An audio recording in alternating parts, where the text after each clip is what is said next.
Olá, tudo bem, pessoal? Como é que vocês estão? Professor Demétrio na área para mais uma aula de Sociologia. Nessa aula, o grande objetivo é retomar conteúdos como o surgimento da política moderna, o poder para Maquiavel e as formas históricas de Estado. Aproveitem essa aula de retomada, vamos fazer um pupurri aí, né, dessas ideias todas e desses estados vistos até esse momento. Vem comigo! Como você define o que é poder? O que é Estado? Vamos ver essas questões agora? Definição de poder. Para o cientista político Norberto Bobbio, que está aqui na imagem, poder é a capacidade ou a possibilidade de agir, de produzir efeitos. Tanto pode ser referida aos indivíduos e a grupos humanos, como a objetos ou fenômenos naturais. Em outras palavras, poder é toda a capacidade de interferência, né, de alguém para algo, de alguém para alguém. É quando você consegue, de alguma forma, né, lapidar, polir, né, interferir em alguma perspectiva. Seja na família, seja na educação, seja no Estado como uma coisa macro, né, ou seja através, né, de alguma coisa assim, não propriamente, né, pessoal, né, como, né, uma empresa ou como, né, uma lei, ou nesse sentido, né, que você consiga, né, interferir. Bacana? E vamos ver a política em Maquiavel. Maquiavel foi o grande pai, digamos assim, da política moderna. Bacana? Maquiavel, então, nasceu na Florença, na Itália, de 1513, e recorrentemente seu nome é associado a traços maquiavélicos, auspiciosos e imorais. Então, quando falamos que uma pessoa é maquiavélica, nós falamos que uma pessoa ela pode ter algum tipo de imoralidade ou de maldade, já que para Maquiavel, né, os fins justificavam os meios. Quer dizer, se fosse para um político, né, atingir os seus objetivos de bem próprio e bem do Estado, não interessava muito os meios que ele o fizesse, desde que o fim fosse atingido. Por isso, né, o termo maquiavélico, no sentido de aceitação da imoralidade. Na sua obra, O Príncipe foi recebida com amor e rancor, sentimentos humanos que interferem na política. O Príncipe sempre foi um manual político. Ele partia do ponto de vista, né, de fato, dos agentes da política, não tanto das teorias, das perspectivas políticas. Bacana? A premissa na política em Maquiavel deve ser entendida em seus próprios termos, estabelecendo uma explicação humana dessa relação social. O poder possui uma origem mundana e a perversidade das relações humanas se manifestam na política. Ele vai dizer que a política é, de maneira final, a grande instituição, digamos, em que as relações humanas, né, em que essa perversidade humana pode ser, né, concebida. O príncipe precisa resistir aos inimigos, obtendo a honra, a fama e a glória para si ou para o Estado. Então ele diz que essa honra, essa fama, essa glória que o príncipe deve, né, constituir, né, ele deve ou fazer, né, independente dos meios ao qual ele fazer. Bacana? Vamos fazer a nossa primeira atividade, então? Né, concebendo essas ideias iniciais de poder e as ideias de Maquiavel aí em relação ao príncipe, em relação à política. Para você, os sentimentos humanos interferem na política? Você pode citar um exemplo? Justifique sua resposta a partir da teoria de Maquiavel. Escreva um parágrafo em seu caderno. Tranquilo? Um tempinho para vocês.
E aí, responderam? Bacana a questão, né? Uma questão que a gente reflete, pensa um pouquinho mais aí, certo? Qual que seria esse modelo de resposta? Veja, mesmo que pessoal, certo? A sua resposta deve ser ancorada nas ideias de Maquiavel, que entendia que os indivíduos possuem uma natureza perversa e os sentimentos humanos, como o amor, o rancor, a inveja e o egoísmo, interferem na política. Certinho? Vamos lá? Vamos ver então agora o contexto do Estado moderno. O contexto do Estado moderno se dá na desintegração do feudalismo, ou seja, né, na saída da Idade Média para a Idade Moderna, né, do século XVI em diante. As primeiras manifestações dos Estados modernos, ou o primeiro Estado moderno, foi uma monarquia absolutista, chamado também de Estado absolutista, cuja concentração de poder na figura de apenas um rei. O rei concentrava todo o poder para si, por isso o absolutismo, poder absoluto. A centralização de poder, né, nos controles das atividades econômicas, jurídicas e militares, e na criação de impostos. Quer dizer, era um controle de todas as formas possíveis de Estado na mão de uma só pessoa. Não havia nenhum tipo aí digamos assim, de diluição do poder ou de racionalização desse poder. O poder se dava na figura de um só monarca que tinha o poder absoluto. Ali temos a imagem de Luís XIV, né? Aí o rei absolutista que instituía a famosa frase: o Estado sou eu, l'état c'est moi, né? O Estado sou eu. Vejam o poder que ele tem. Ele era o próprio Estado. Thomas Hobbes, né, ele foi o grande ideólogo do absolutismo, né, o grande teórico intelectual do absolutismo, que pelo contrato social, né, na sua perspectiva, né, surgiu o Estado, em substituição ao estado de natureza. Para Hobbes, antes do Estado moderno, a humanidade vivia um estado de permanente guerra de todos contra todos, pois a natureza humana seria do conflito entre os homens. Então, para Hobbes, o Estado ele surge para evitar que o homem, né, se torne um animal como outro animal e viva no estado de natureza, sem um Estado para garantir, né, questões básicas. Então, pela doação da sua liberdade, você cedendo sua liberdade ao Estado, o Estado, de certa maneira, controlaria essa permanente guerra entre os homens, né, dando uma certa estabilidade, né, às pessoas. Então, o Estado absolutista requer essa necessidade de intervenção na liberdade e controle da população para que a população, né, não evite essas questões de conflitos e guerras constantes. A famosa frase dele, né, o homem é o lobo do homem. Quer dizer, o homem ele pode ser tanto bom ou ruim, né, de acordo, né, com as suas necessidades. Um lobo bem alimentado é um lobo tranquilo. Um lobo com fome, com medo, é um ser perigoso. O homem, né, com medo, o homem amedrontado, o homem, né, em estado de guerra, ele tende a ser perigoso. Mas o homem controlado, um homem, né, alimentado, um homem mais tranquilo, ele tende a viver, né, em mais constante, né, em questões de harmonia. E esse era o papel do Estado absolutista, através de uma imposição, de uma força, de um controle, independente de como fosse isso, manter uma certa ordem e evitar esses confrontos, esse estado de natureza humana. Maravilha? O Estado liberal, que era o Estado totalmente opositor ao Estado absolutista, né, defendia, tinha na defesa do liberalismo nos campos econômico, político, religioso e intelectual. Defende o livre mercado. John Locke, né, que está na imagem, afirmava que o liberalismo baseava-se no contrato social, no qual cada homem tinha direito natural à vida, à liberdade e à propriedade. O governo jamais poderia violar esse contrato social. Então, diferente do Estado absolutista, direitos naturais como a liberdade, por exemplo, não poderiam ser controlados pelo Estado. O que o Estado podia fazer é, através dos consensos políticos e sociais, das normatizações, né, controlar algum tipo de liberdade no sentido de regramentos, mas não da liberdade do ser humano de pensamento, de ir e vir, ou mesmo de escolher. Né? A ideia básica aí da democracia de direitos. Tá certo? Qual que era a grande ideia do Estado nazi-fascista? Né? Dois estados aí, né? O nazismo e o fascismo. estados muito próximos entre si. Né? Ambos eram estados ultranacionalistas e autoritários. Veja bem, não vamos confundir ultranacionalismo com socialismo ou com liberalismo, tá? Então, estados nazistas e fascistas eram, muito pelo contrário, né, eram contra o comunismo e não tinham nenhuma perspectiva comunista. E também não tinham nenhuma ideia de direito ou liberdade também previstas pelos liberais, pelo Estado liberal. Então, não é nem liberal e nem comunista, e nem socialista nesse sentido. São estados ultranacionalistas e autoritários. Né? Pelo uso da força, né, eles tentavam controlar alguma questão voltada à necessidade e à emancipação, digamos, e até mesmo a conquista territorial, como o nazismo, né, de seus estados. Então, era um estado que se pensava para si. Não tinha proposição, né, de caráteres de esquerda ou de direita, e sim de ultracapacidade nacional de pensamento e de dominação. Também eram caracterizados pelo poder ditatorial.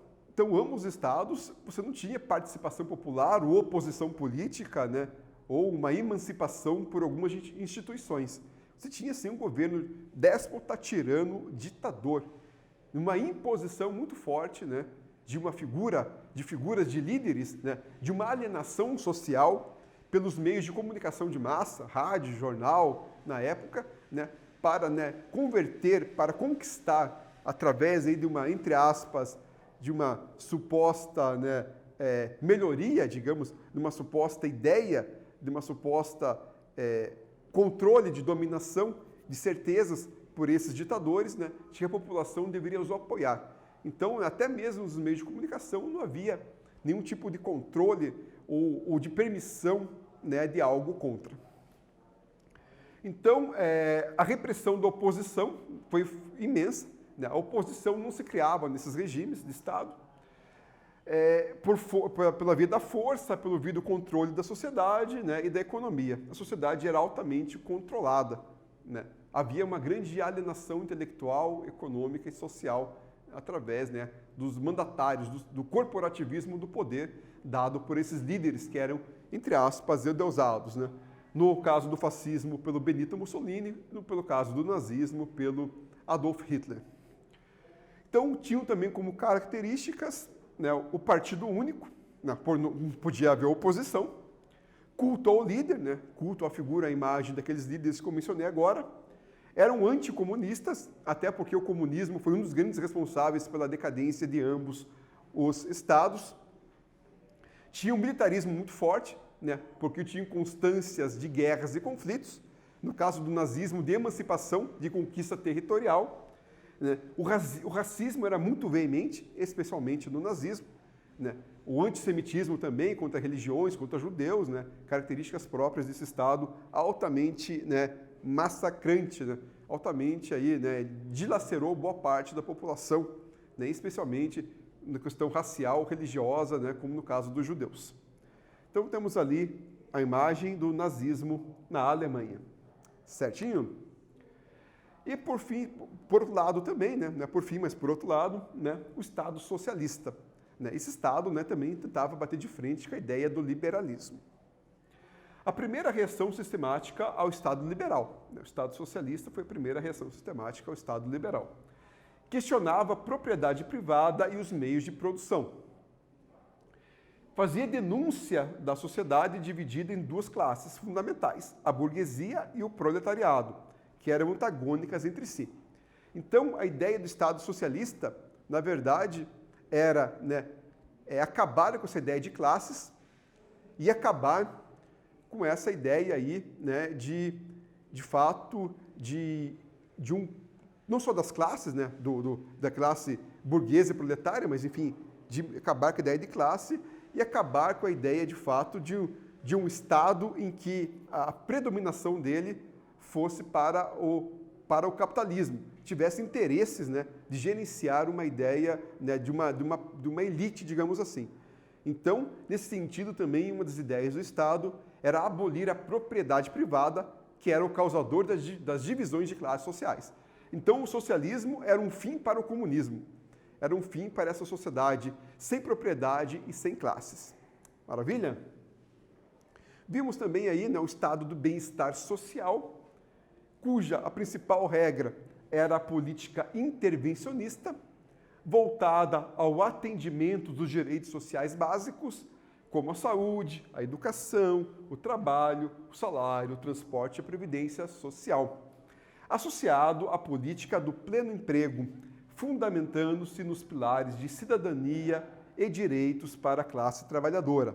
Nesse sentido, então, o estado do bem-estar social, ou o keynesianismo, né, proposta pelo seu ideólogo John Maynard Keynes, né, ou mesmo, né, o chamado aí welfare state, tinha como base, né, o estado máximo, ou seja, o estado intervindo plenamente na economia.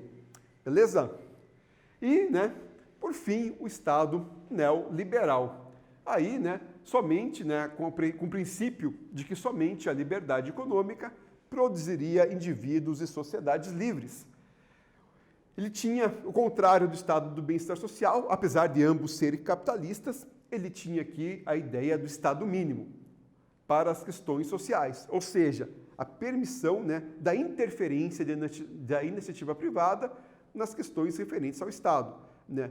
Esse intervencionismo aí era muito bem-vindo nesse sentido, para evitar gastos do Estado com aquilo que eles achavam desnecessários. Então tinha uma diminuição progressiva da participação estatal na economia, a chamada ideia de privatização. Privatizar é delegar a terceiros, né, até então o que era, né, próprio do Estado. O Brasil adota o modelo neoliberal desde os anos de 1990. Vamos a mais uma atividade, então? Vamos lá. Você observa o neoliberalismo na sociedade brasileira atual?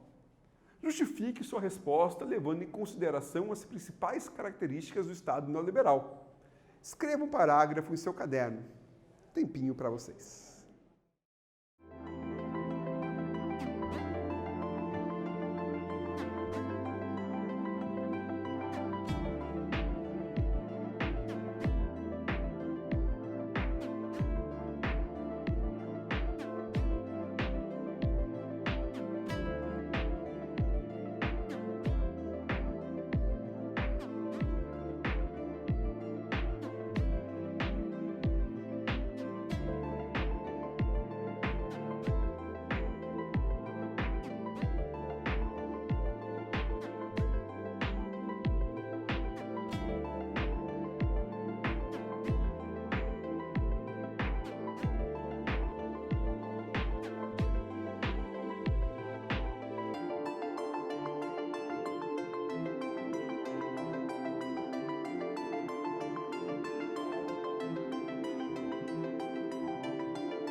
E aí, turma, questãozinha bacana. Conseguem visualizar isso no Brasil? O que é que vocês responderam? Vamos pensar aqui o modelo de resposta? Sua resposta deve levar em consideração as características do Estado neoliberal no contexto brasileiro. O Estado está presente no setor social de maneira satisfatória? Há muitas empresas estatais ou houve privatizações? Então, a resposta de vocês é pessoal, sim. Entretanto, tentando compreender também essas perguntas, esses questionamentos. Bacana? Então, na aula de hoje, nós retomamos as principais ideias de Maquiavel, as formas históricas de Estado, como o absolutismo, o liberalismo, o nazismo, o fascismo, o estado do bem-estar social, o socialismo e o neoliberalismo. Bacana? Isso aí, meus nobres. Ficamos por aqui. Um grande abraço para vocês. Até uma outra oportunidade aí. Fiquem todos muito bem. Valeu!